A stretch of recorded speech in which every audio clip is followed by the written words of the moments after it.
Commander Kevin Hayes stood at attention in the polished halls of the Galactic Union Embassy, his spine straight and his face betraying nothing as Admiral Vexner read his new orders aloud to a room full of alien diplomats who could barely contain their amusement. The Croatian ambassador let out a wet clicking sound that passed for laughter among his species, and the Velthian delegate covered her face with her four-fingered hands, pretending to cough while her shoulders shook with barely hidden mirth. Kevin did not react because he had learned long ago that showing emotion in front of the elder races only gave them more ammunition against humanity. You are hereby assigned as official human liaison to Her Imperial Highness Princess Valkyra of the Zoreth Empire.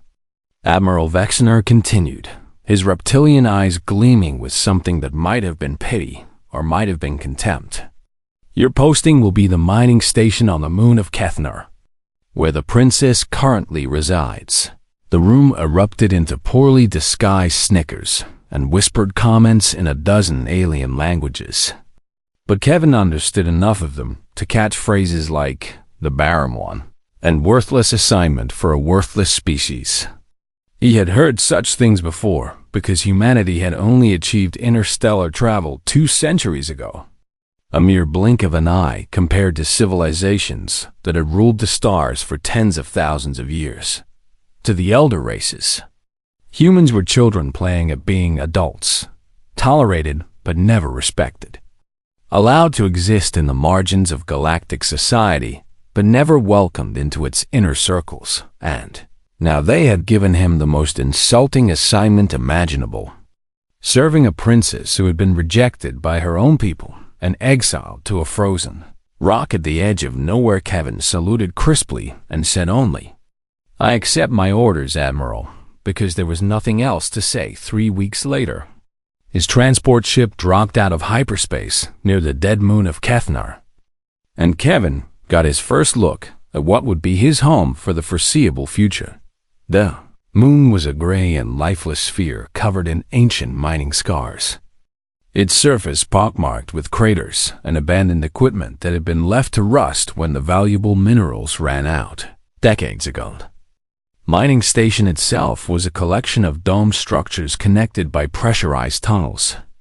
And even from orbit, Kevin could see that many of the lights were dark, and several sections appeared to have been sealed off and forgotten. His shuttle landed on a pad that had not been properly maintained. The surface cracked and uneven beneath the landing struts, and when the doors opened, he was greeted by a blast of recycled air that smelled of metal and neglect. A single Zoreth servant waited for him, an elderly female with faded blue-gray skin who looked at him with an expression of complete indifference. "You are the human," she said flatly, not bothering to frame it as a question. "Commander Kevin Hayes," he replied, extending his hand in the human gesture of greeting before realizing that such customs meant nothing to her. She turned and walked away without another word, clearly expecting him to follow, and Kevin grabbed his single bag of belongings and hurried after her through corridors that echoed with emptiness. The mining station felt like a tomb, cold and forgotten by the universe, and Kevin wondered what kind of person could survive in such isolation for years on end. He got his answer when the servant led him to a large observation room at the top of the central dome and then departed without ceremony. Princess Valkyra stood with her back to him, staring out through the reinforced windows at the barren landscape beyond, and Kevin took a moment to observe her before announcing his presence. She was tall, nearly 7 feet in height, with the blue-gray skin common to her species and a slender frame draped in simple robes that seemed too plain for someone of royal blood. Her kind were known for the bioluminescent markings that covered their bodies, patterns of light that indicated fertility and power and status within their rigid society. But as Valkyra turned to face him, Kevin saw that her skin was completely unmarked. No light glowed beneath her flesh. No patterns proclaimed her worth to the universe. and he understood immediately why she had been cast out by her family among the Zorth. She was considered defective. A princess born without the biological markers that would allow her to continue the imperial bloodline. And so she had been hidden away on this dead moon where she could be forgotten. Her eyes were large and dark, the color of deep water, and they held a weariness that seemed far too heavy for someone who appeared so young by human standards. "So you are what the Union sends me now," she said, her voice carrying the musical quality common to her species, but tinged with a bitterness that cut through its beauty. A human, the youngest and weakest of the spacefaring races, assigned to watch over the youngest and weakest of the Imperial children. Kevin bowed respectfully, keeping his movements formal and precise. And when he rose, he met her gaze without flinching. "Your Highness, I am here to serve in whatever capacity you require." She laughed at that, a harsh sound without any real humor in it, and turned back to the window. "They mock us both with this arrangement," she said quietly. "The great civilizations of the galaxy, amusing themselves by pairing the rejected princess with a representative of a species they consider barely sentient." Kevin remained silent because he could not argue with the truth of her words. "Tell me, human," she continued, still facing away from him, "what did you do to deserve this punishment? Because surely this posting is as much a disgrace for you as my existence is for my family." I volunteered. "Your Highness." She turned sharply at that, her dark eyes widening with surprise and something that might have been suspicion. "You volunteered for exile on a dead moon with a barren princess?" she asked, her voice carrying a note of disbelief. "Are humans truly so foolish, or is this some kind of elaborate joke I do not understand?" Kevin allowed himself a small smile, the first genuine expression he had shown since arriving. "My people have a saying, Your Highness, every person deserves someone in their corner. And when I learned that you had been alone here for years with no proper diplomatic support, I decided I would rather be useful here than comfortable somewhere else." Valkyra stared at him for a long moment, her expression unreadable, and then she turned away again. "You will regret that decision," she said softly. "There is nothing here but dust and silence and the slow passage of time. And whatever kindness you think you are showing me will eventually fade into the same indifference that everyone else has shown." "Perhaps," Kevin replied. "But I am human, and we are famously stubborn about such things."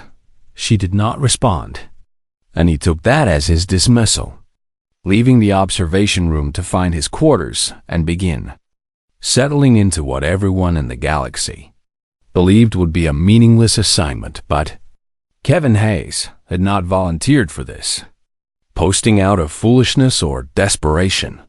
And as he walked through the empty corridors of the forgotten station, he made himself a quiet promise. He would show this abandoned princess that not everyone in the universe measured worth by the light that glowed beneath your skin. And if the galaxy wanted to laugh at them both, then let them laugh. Humanity had survived far worse than mockery. And Kevin intended to prove that even in the darkest corners of space, hope could take root and grow. The first 3 months on Kethaner passed slowly, each day blending into the next in a routine of maintenance checks and long silences that would have broken most people.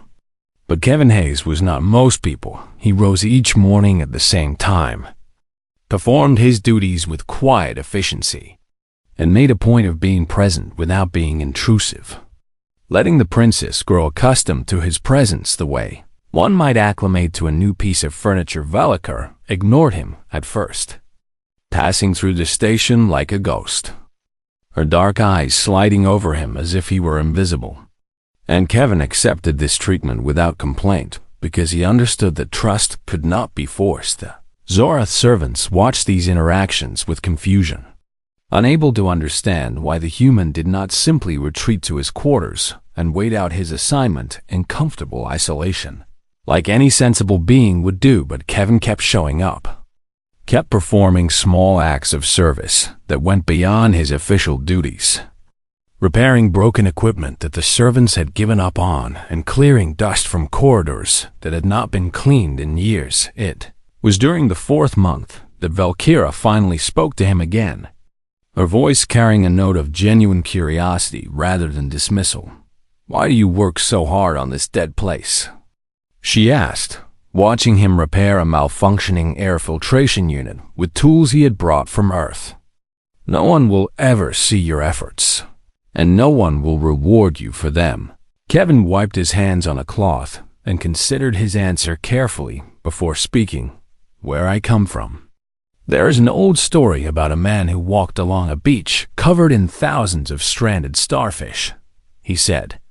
Someone asked him why he bothered throwing them back into the ocean when he could not possibly save them all. And he picked up another starfish and threw it into the waves and said, "It mattered to that one." Valkyra tilted her head in the way her species did when processing new information. "Your people tell strange stories." "We have millions of them," Kevin replied with a smile. "Stories about hope and perseverance and the belief that small actions can change the world. And I think we tell so many of them because we need to remind ourselves that giving up is never the answer." Something shifted in the princess's expression. A crack in the wall she had built around herself. And she sat down on a nearby crate and watched him continue his work. "Tell me more of these stories," she said quietly. And Kevin knew that he had taken the first step across the vast distance between them from that day forward. Their conversations grew longer and more frequent, and Kevin shared everything he could about humanity, their music and art, their history of struggle and survival, their strange customs and stubborn refusal to accept defeat.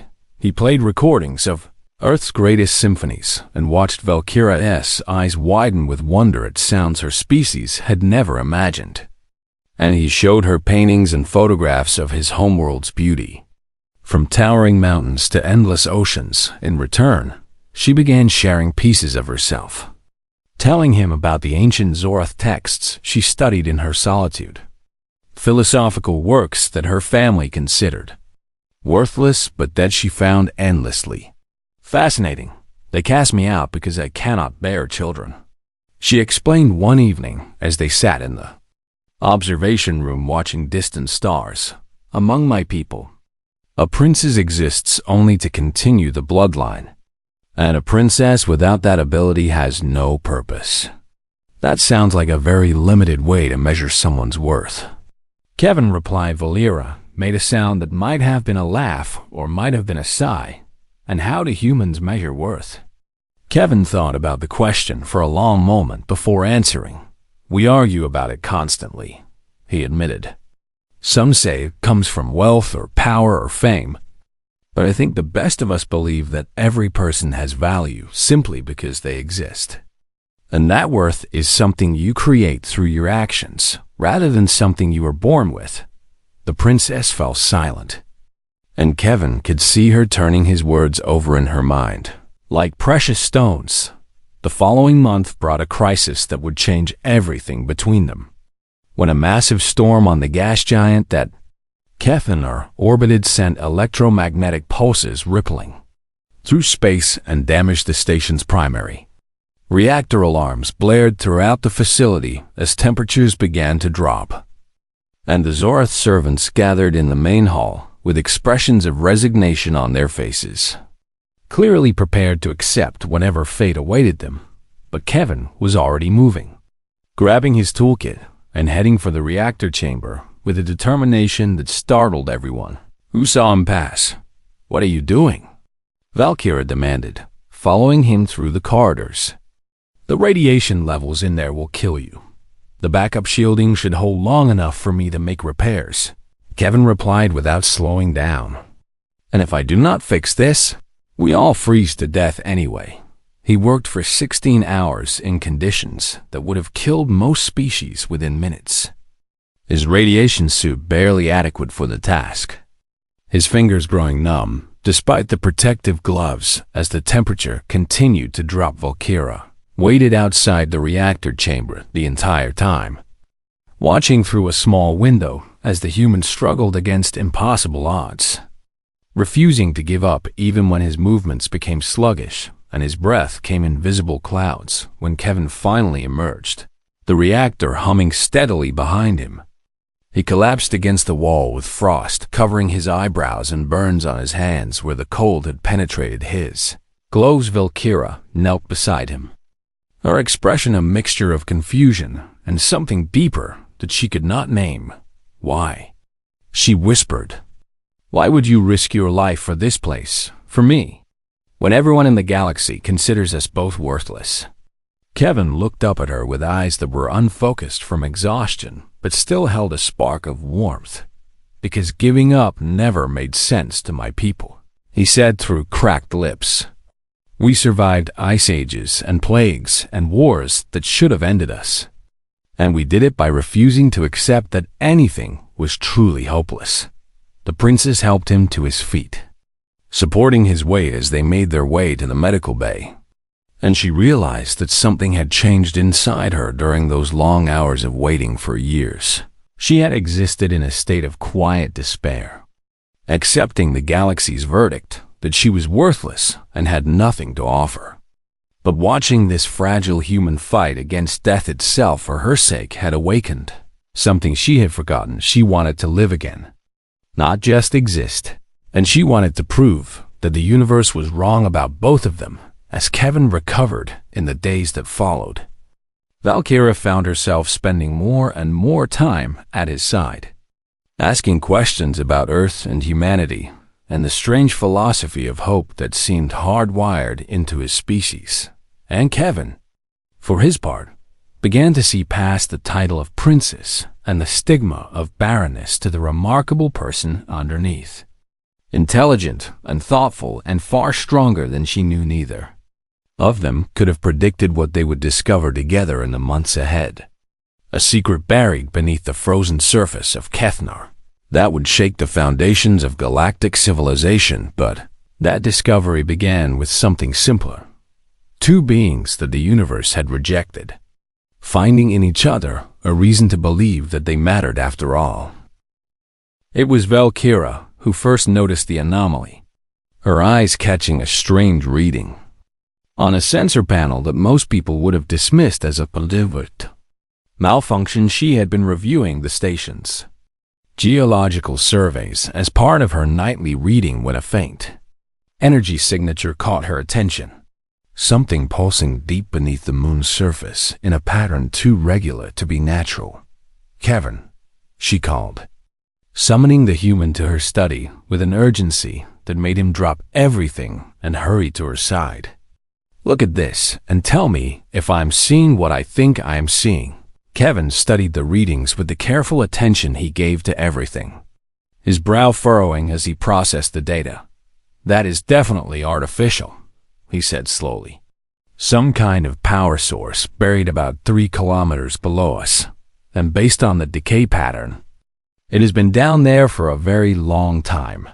Valkyra felt her heart beating faster, a sensation she had almost forgotten during her years of isolated numbness. "The mining companies stripped this moon decades ago," she said. "They would have found anything buried that shallow, unless it was hidden on purpose," Kevin replied, meeting her gaze with eyes that sparkled with the same curiosity she felt. "Unless someone did not want it to be found." They spent the next 3 days analyzing the data and planning their approach, knowing that what they were considering violated every protocol in the book.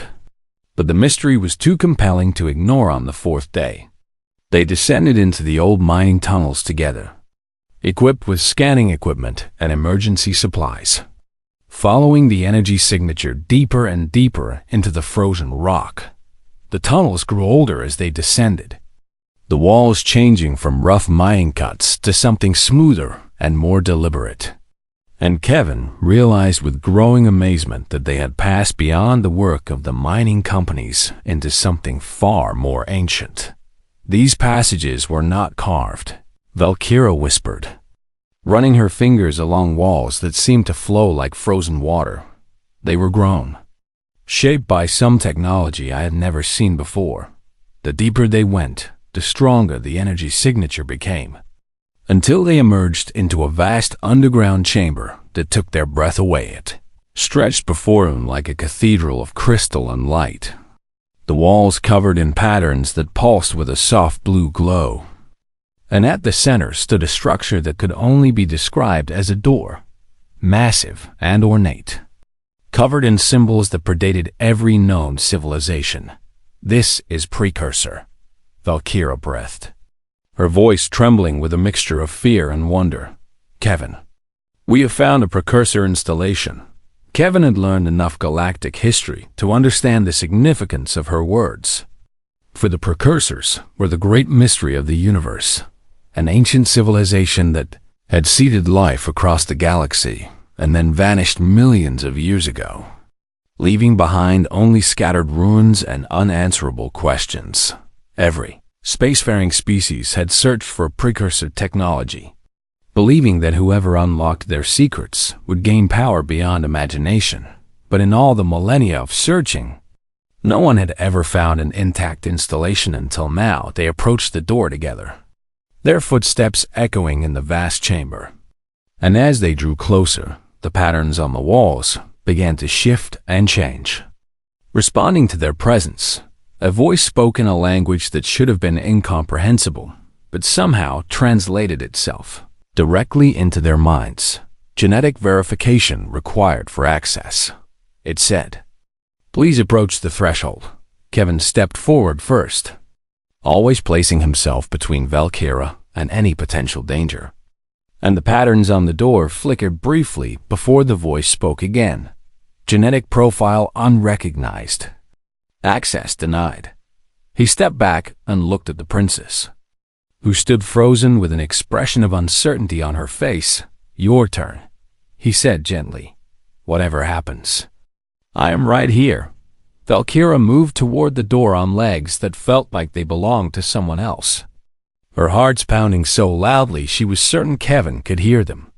And as she reached the threshold, the patterns on the door blazed with sudden brilliance. "Genetic profile recognized," the voice announced. "Descendant of the seeded lineage confirmed. Welcome home, child of the builders." The massive door began to open, ancient mechanisms humming to life after millions of years of dormancy. And beyond it lay wonders that neither of them could have imagined. The chamber they entered was a vast biological library, filled with crystalline containers that held genetic templates and technological blueprints and the accumulated knowledge of a civilization that had shaped the galaxy itself. Valera walked through the rows of containers in a daze, her fingers trailing over surfaces that lit up at her touch. And Kevin stayed close beside her as holographic displays activated around them. "You are asking why?" the precursor voice said, somehow sensing her unspoken question. "You are asking why you were chosen when your own people rejected you." "Yes," Valkyra whispered.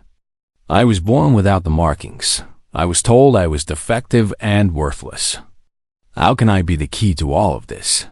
The display shifted to show images of the Zora species throughout its evolution, guided and shaped by precursor intervention over millions of years. The bioluminescent markers your species values so highly were designed as a distraction, the voice explained. A false indicator of worth meant to occupy their attention while the true purpose of our work remained hidden. Kevin squeezed Valkyra's hand as the revelation unfolded before them. "The marked ones carry only fragments of our genetic design," the voice continued. "But you, child without light, you carry the complete sequence, the key that will unlock everything we left behind. Your lack of markings is not a defect, but a sign that you alone among your people hold the full inheritance of the builders."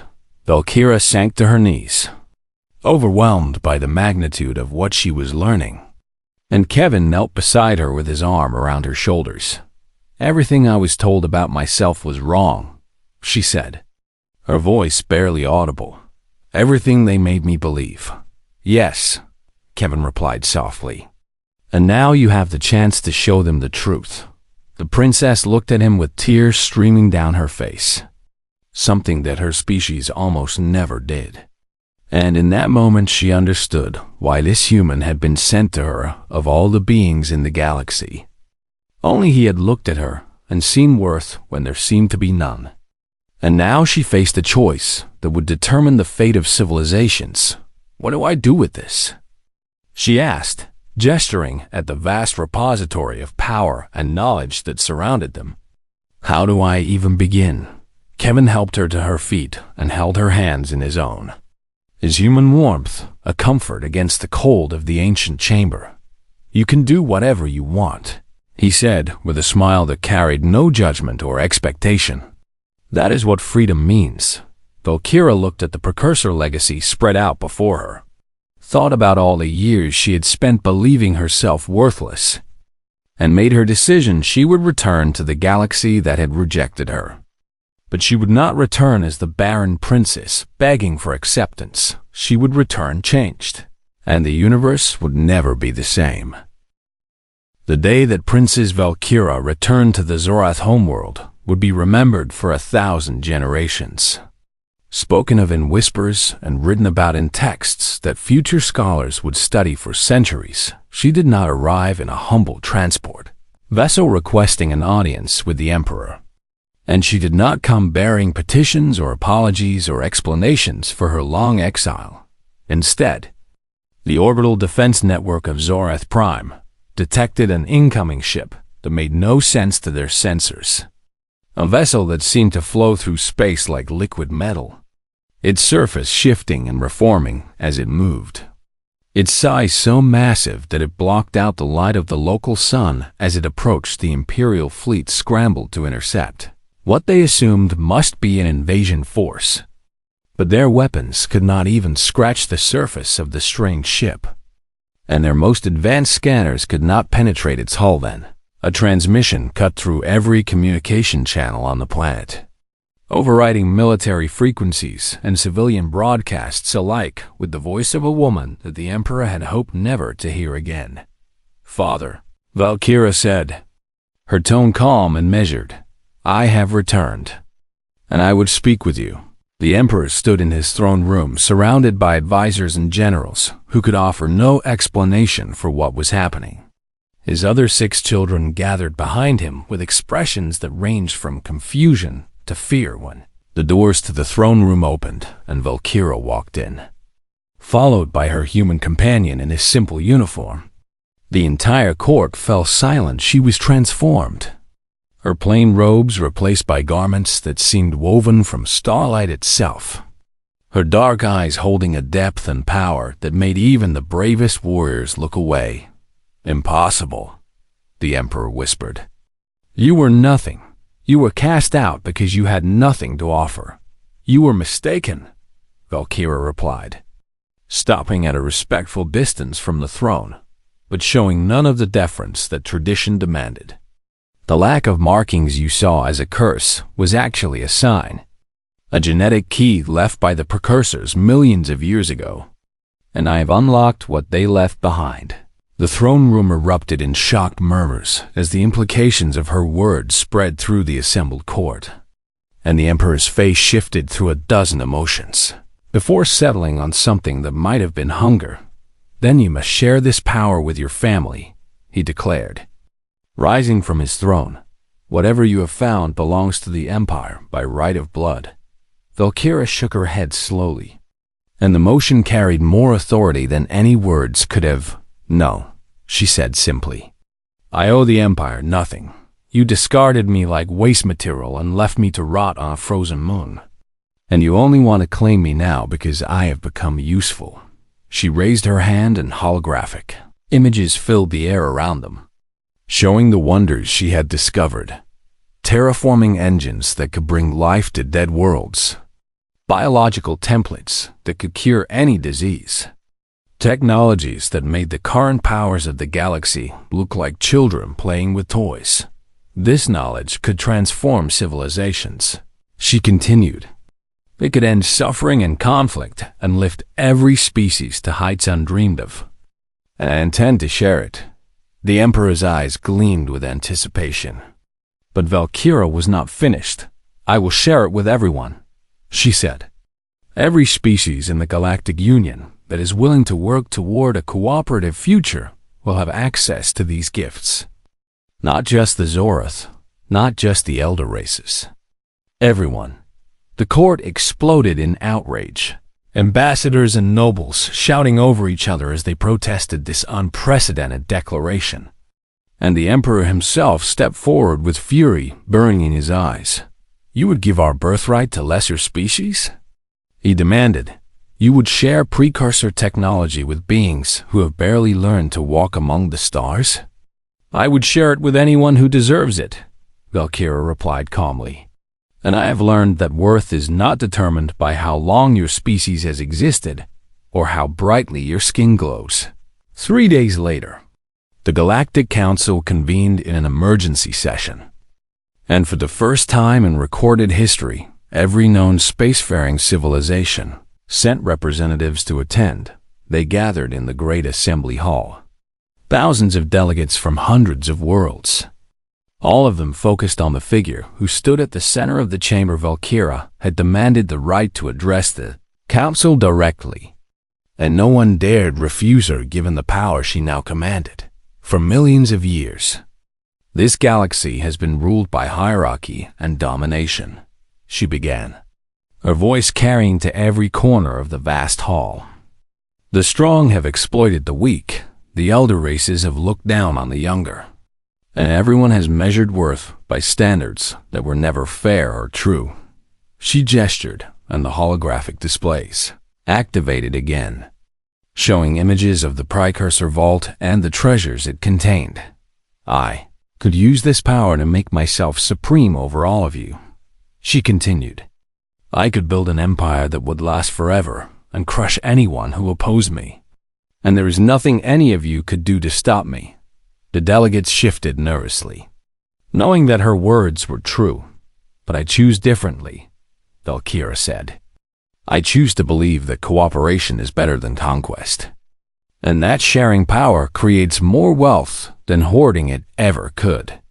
Delegate from the Croatian Federation stood and pointed an accusing claw at the human standing quietly at. Valkyra sighed. "Who advised you to pursue this foolish path?" he demanded. "Who corrupted your thinking with such weak idealism when you hold all the power?" Valkyra smiled and gestured for Kevin to step forward. "This man," she said. "Commander Kevin Hayes of Earth, the human that you assigned to me as a joke. The representative of a species you considered barely worth." Acknowledging, Kevin stood straight under the scrutiny of 1,000 alien eyes. His simple uniform, a stark contrast to the elaborate garments worn by the other delegates. "He taught me something that your mighty civilizations seem to have forgotten," Valkyra continued. "He showed me that true strength is not found in the ability to destroy your enemies, but in the courage to help them instead." She turned to address the full council, her voice rising with conviction. "Humanity has only been among the stars for 200 years. But in that time, they have demonstrated qualities that put the rest of us to shame. Resilience in the face of impossible odds, hope when there is no logical reason for it, and a stubborn refusal to abandon those who need help." The assembly hall fell completely silent. "When I was nothing, when even my own blood cast me aside, this human looked at me and saw worth," Valkyra declared. "And if a species that young and that fragile can produce someone like him, then perhaps they deserve more respect than any of us have ever given them." She paused to let her words sink in. "I am offering you a choice," she concluded. "Work together, treat each other as equals regardless of age or power, and share in the abundance that the precursors left behind. Or continue down the path of hierarchy and domination and watch as everything you have built crumbles around you." The Galactic Council had never faced such a decision. And as the delegates began to argue among themselves, Kevin caught Valkyra's eye and gave her a small nod of pride, whatever came next. They had already changed the galaxy forever. The years that followed Valkyra's declaration would later be called the Age of Awakening, a time when the rigid hierarchies of galactic civilization began to crumble and something new rose to take their place. The precursor terraforming engines brought life to worlds that had been considered forever barren. Green spreading across gray surfaces and oceans filling ancient basins. And the biological templates cured diseases that had plagued dozens of species for millennia. Empires that had ruled through fear and domination found their power diminishing as their subjects realized that cooperation offered more than servitude ever had. And slowly but steadily, the galaxy began to change. Valkyra stood at the center of this transformation. No longer the rejected princess, but the mother of worlds. A title given to her by the billions of beings whose lives she had helped improve. Yet despite everything she had achieved, she never forgot the lessons that a single human had taught her on a frozen moon at the edge of nowhere. Kevin Hayes remained at her side through all of it, serving as her chief advisor and closest friend. His wisdom valued far more than his humble origins would have suggested possible.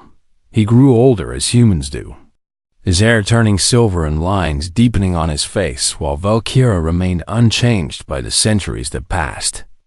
And she watched the years take their toll on him, with a sorrow that she could share with no one else. You could use the precursor technology to extend your lifespan, she suggested one evening as they walked through gardens on a world they had terraformed together. Flowers from 100 planets blooming around them in a riot of color. Kevin shook his head with the gentle smile she had come to treasure more than any of the wonders she commanded. That is not how my people are meant to live, he replied. We burn bright and brief. And I think that is part of what makes us who we are. Valkyra did not argue, because she had learned to respect the strange philosophy that guided humanity, even when it caused her pain. Besides, Kevin continued, taking her hand in his own weathered fingers, I have already lived a life beyond anything I could have imagined, and I have spent it with someone worth dying for. She looked at him with eyes that had seen empires rise and fall. And in that moment she understood something profound about the nature of connection. It was not the length of time that mattered, but the depth of meaning. And the decades she had spent with this human contained more true life than centuries of hollow existence among her own kind. As Kevin's health began to fail, he requested that they return to the garden world of Valkyra Prime, a planet that Valkyra had personally terraformed and named in honor of her own transformation there among the forests and meadows that had risen from lifeless rock, surrounded by the evidence of what hope and determination could achieve. Kevin Hayes prepared to take his final rest. Valkyra sat beside his bed as the end approached, holding his hand as she had on so many other occasions, though this time she knew she would have to let go. Thank you, she whispered, her voice breaking in ways that her species rarely allowed. Thank you for seeing me when no one else would. Kevin squeezed her fingers with what little strength remained to him and smiled with the same warmth he had shown on that first day in the mining station. Thank you for proving me right, he replied. I always knew you were worth believing in. He closed his eyes for the last time as the sun set over the garden world. And Valkyra felt something inside her break that she knew would never fully heal. She remained there for 3 days, unmoving and unspeaking. As news of Kevin's passing spread across the galaxy, many expected her to retreat from public life, consumed by grief over losing the one being who had truly understood her. But they underestimated the depth of what Kevin had taught here on the 4th day. Valkyra activated a galactic broadcast that reached every inhabited world, her face appearing on screens from the core systems to the outer rim. 47 years ago, a human was assigned to watch over me on a dead moon that the universe had forgotten, she began, her voice steady despite the grief that still weighed on her hearts. The galaxy laughed at us both, the rejected princess and her insignificant handler, two worthless beings paired together as a cosmic joke. She paused to let the memory settle over her audience. But that human did something that none of your mighty civilizations ever did. She continued. He looked at me and saw worth, and he refused to give up on me even when I had given up on myself. Images appeared beside her, showing moments from their years together. Kevin repairing the reactor. Kevin standing beside her as she addressed the council.